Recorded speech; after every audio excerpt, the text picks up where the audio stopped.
नमस्कार मित्रों, MPPSC audio में आपका स्वागत है। आज हम एमपीपीएससी मेंस में पेपर फर्स्ट के पार्ट ए, इसकी यूनिट 1 प्राचीन भारत का इतिहास, इसके महत्वपूर्ण 3 मार्कर प्रश्नों को देख रहे हैं। इसका लेक्चर 1 हो गया था। इसके लेक्चर 2 में महत्वपूर्ण 3 मार्कर प्रश्नों को देखेंगे। पहला है 5 महाव्रत पर टिप्पणी कीजिए। 5 महाव्रत अहिंसा, सत्य, अस्तेय, ब्रह्मचर्य, अपरिग्रह है। अहिंसा का अर्थ है जीव की हिंसा न करना, सत्य का है सदा सत्य बोलना, अस्तेय का अर्थ चोरी न करना, ब्रह्मचर्य का है संयमित जीवन जीना, अपरिग्रह का है संपत्ति ग्रहण न करना। दूसरा है जैन संगीतिया या सम्मेलन। 2 जैन संगीतिया हुई है। प्रथम पाटलिपुत्र में 300 ईसा पूर्व में स्थूलभद्र की अध्यक्षता में। दूसरी जो जैन संगीति हुई वो वल्लभी गुजरात में हुई है 515 ईसा पूर्व में, और अध्यक्ष इसके देवार्धिगण थे।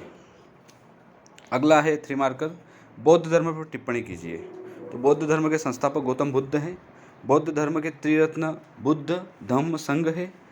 प्रमुख बौद्ध शिक्षा है क्षणिकवाद, शुद्धिवादी, अनात्मवादी, आर्य सत्य और अष्टांगिक मार्ग है। अगला है गौतम बुद्ध पर टिप्पणी कीजिए। बौद्ध धर्म के प्रवर्तक हैं, वंश शाक्य वंश के हैं। जन्म इनका 563 ईसा पूर्व में लुम्बिनी में हुआ था। बचपन का नाम सिद्धार्थ था। इन्होंने अपना प्रथम उपदेश सारनाथ में दिया था। अगला है त्रिपिटक। त्रिपिटक के बारे में बताइए। यह बौद्ध धर्म का महत्वपूर्ण ग्रंथ है। शाब्दिक अर्थ होता है टोकरी। 3 त्रिपिटक है, एक विनय पिटक है, सुत्त पिटक है, अभिधम्म पिटक है। इनमें भगवान बुद्ध के उपदेशों का संकलन है। अगला है आर्य सत्य। भगवान बुद्ध ने अष्टांगिक मार्ग की संकल्पना दुखों के निवारण के लिए की है। 8 आर्य सत्य हैं: सम्यक दृष्टि, सम्यक संकल्प, सम्यक वाक, सम्यक कर्म, सम्यक जीविका, सम्यक व्यायाम, सम्यक स्मृति, सम्यक समाधि। अगला है केवल्य। केवल्य पर टिप्पणी कीजिए। तो ये जैन धर्म की संकल्पना है। जैन धर्म में संपूर्ण ज्ञान को केवल्य कहते हैं। संपूर्ण ज्ञानी को केवलीन कहते हैं। केवल्य प्राप्त होने पर पुनर्जन्म की समाप्ति हो जाती है।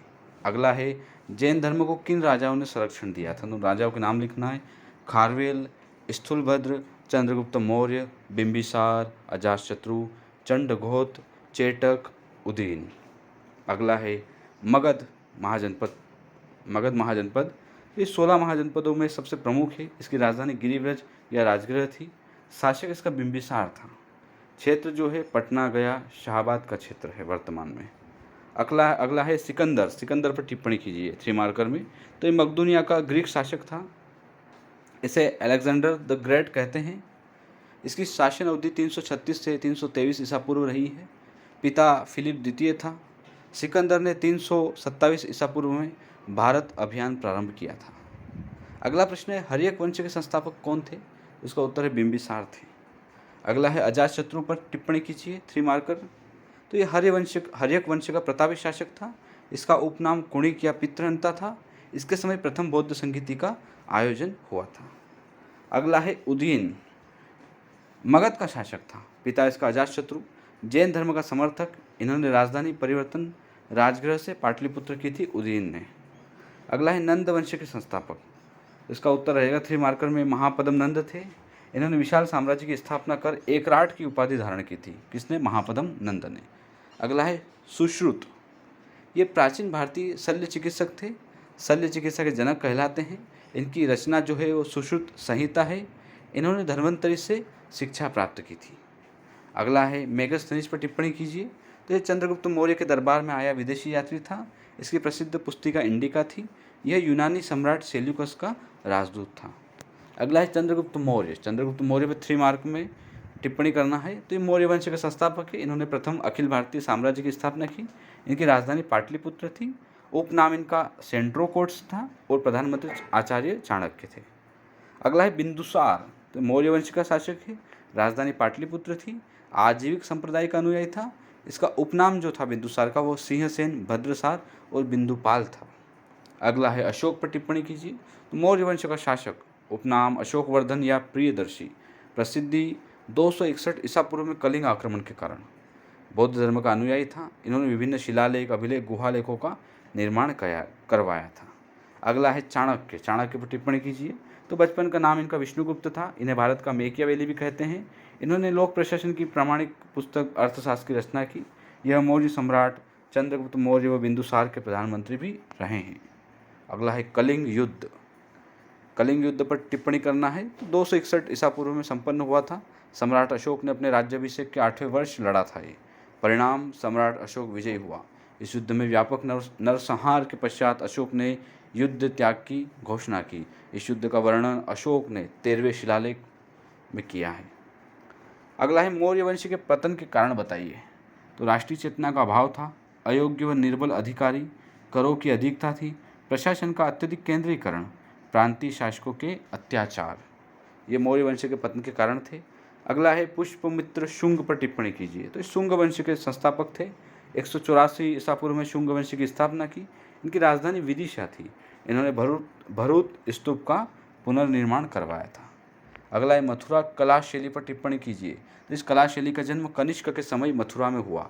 इस शैली में लाल बलुआ पत्थर का प्रयोग हुआ। इसमें हिंदू, जैन, बौद्ध धर्म से संबंधित मूर्तियों का निर्माण किया गया। अगला है गांधार कला शैली पर टिप्पणी कीजिए। तो इसे इंडो ग्रीक शैली भी कहते हैं। इस शैली का केंद्र बिंदु गांधार था। इसमें बुद्ध एवं बोधिसत्वों की मूर्तियाँ काले स्लेटी पत्थरों से बनाई गई है।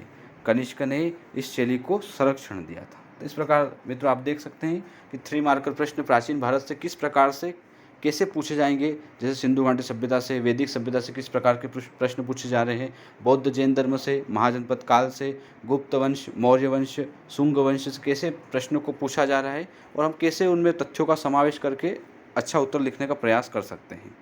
अगला है फाहियान। फाहियान चीनी यात्री था। चंद्रगुप्त द्वितीय के दरबार में आया था। भारत में 14 वर्ष तक रहा था। इन्होंने मध्य प्रदेश की जनता को सुखी व समृद्ध बताया था। अगला है स्कंदगुप्त। गुप्त वंश के अंतिम प्रतापी शासक थे। इन्होंने हुणों के आक्रमण से भारत की रक्षा की। सुदर्शन झील का पुनर्निर्माण करवाया था स्कंदगुप्त ने। अगला है हर्षवर्धन। पुष्पभूति वंश का सर्वाधिक प्रतापी राजा था। राजधानी कन्नौज थी। इन्होंने नागानंद, रत्नावली, प्रियदर्शिका जैसी संस्कृत साहित्य की रचना की। दरबारी कवि थे बाण भट्ट। इनके समय चीनी यात्री विद्वान हैंसांग भारत आया था। अगला है 3 मार्कर में हैंसांग पर टिप्पणी कीजिए। तो हर्षवर्धन के शासनकाल में आए चीनी यात्री थे। ये भारत में 15 वर्षों तक रहे। इनकी रचना सियू की। इनकी रचना में हर्षकालीन समाज, धर्म, राजनीति का वर्णन मिलता है। अगला है अल बरूनी। यह मध्य एशिया के विद्वान थे। 11वीं सदी में भारत आए थे। यह महमूद गजनवी के साथ भारत आए थे। इनकी रचना थी किताब उल हिंद। ये आपका यूनिट 2 का 3 मार्कर प्रश्न इसमें आ गया है। अल बरूनी ना, ये मध्यकालीन भारत का इतिहास में 3 मार्कर प्रश्न है। अगला है चंद्रगुप्त द्वितीय। ये गुप्त वंश के प्रतापी शासक थे। इन्होंने उपाधियाँ विक्रमांक, विक्रमादित्य, परम भागवत की उपाधियाँ धारण की थी चंद्रगुप्त द्वितीय ने। इनके दरबार में 9 रत्न रहते थे। इनके दरबार में चीनी यात्री फाहियान आए थे। इनके शासनकाल को साहित्य और कला का स्वर्ण काल कहते हैं। अगला है पृथ्वीराज रासो। यह वीर रस से ओतप्रोत महाकाव्य है। इसके रचनाकार चंद्रवरदाय है। इसमें पृथ्वीराज चौहान के जीवन चरित्र का वर्णन है। अगला है सांख्य दर्शन। इसके प्रतिपादक कपिल मुनि रहे हैं। यह भारत का सबसे प्राचीन दर्शन स्रोत है। इस दर्शन में 25 मूल तत्व हैं, जिनमें प्रथम तत्व प्रकृति है।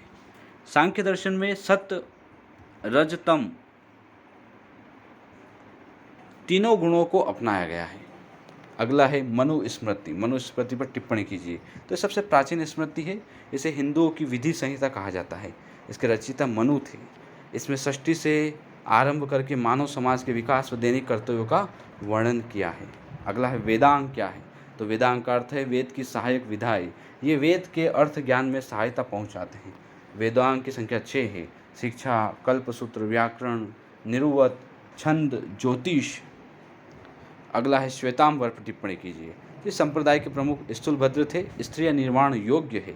मोक्ष प्राप्ति हेतु श्वेत वस्त्र त्याग आवश्यक नहीं है। ये आगम ग्रंथों को स्वीकार करते हैं। अगला है दिगंबर। इस संप्रदाय के प्रमुख भद्रबाहु थे। स्त्रियां निर्वाण योग्य नहीं है। मोक्ष प्राप्ति हेतु श्वेत वस्त्र त्याग आवश्यक है।